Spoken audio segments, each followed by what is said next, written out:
Hello and welcome to Powerbylamian, a channel for valuable and informational content.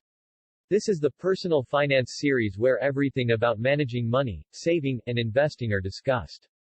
Personal finance is important because it's about managing your money, saving, and investing. It's the smart way to increase your knowledge in this economy and expand your wealth. Personal finance will enable you to better budget your money so you would have enough to spend in both the near future and in the long term.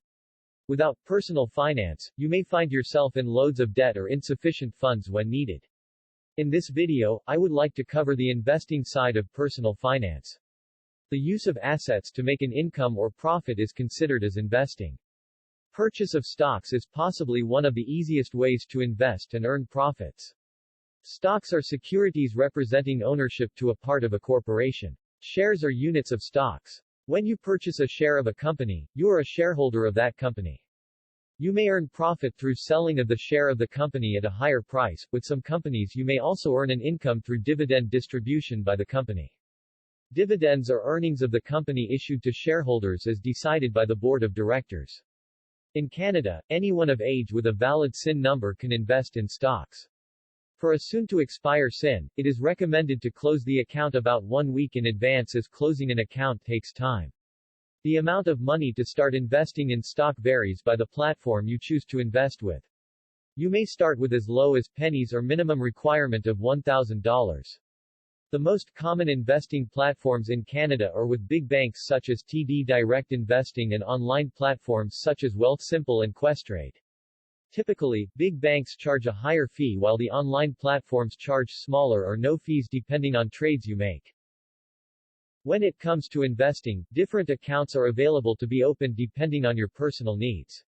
Non-registered accounts are widely used as there are no contribution limits, meaning you can add or withdraw any amount.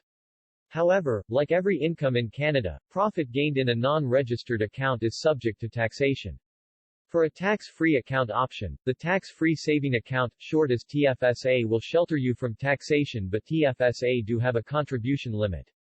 Other accounts such as RRSP, Registered Retirement Saving Plan, can also be used as it offers tax benefits. After deciding on the account you would like to begin with, you can start buying stocks. Purchasing stocks are relatively easy and straightforward, but choosing which stock to buy is not. You may have heard of the phrase, "Don't put all your eggs in one basket."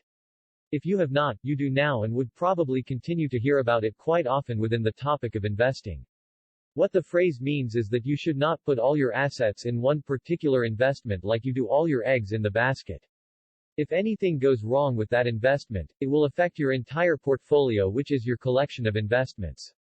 This is similar to when one egg goes bad, it affects the entire basket. It is recommended for investors to diversify their portfolio in different investments and sectors. For example, if you invest in the tech sector and utilities sector. When the tech sector goes down, it would less likely to affect your utilities sector investments. The same applies within different companies in that sector. If you invest in Apple and Samsung stocks from the tech sector, when one goes down it would less likely affect the other if the concern is not sector-based. This is the reason why ETFs can be effective. ETF, exchange-traded fund, is a type of security that contains different investments which can be purchased and sold like stocks in the market. However, do understand that no matter what kind of investment you make, it all comes with some form of risks. It is up to you to do your own research and assessment of how much risk you can afford to take.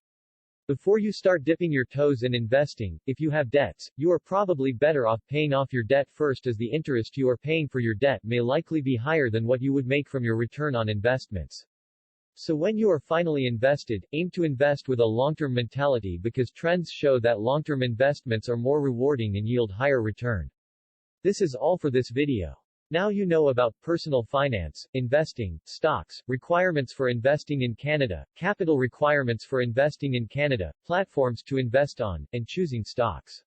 I do hope you find it helpful. As always, if you have questions or thoughts you would like to share, drop it in the comment below and we will talk there. Like the video if you like the content and subscribe for more. Hope to see you in the next one.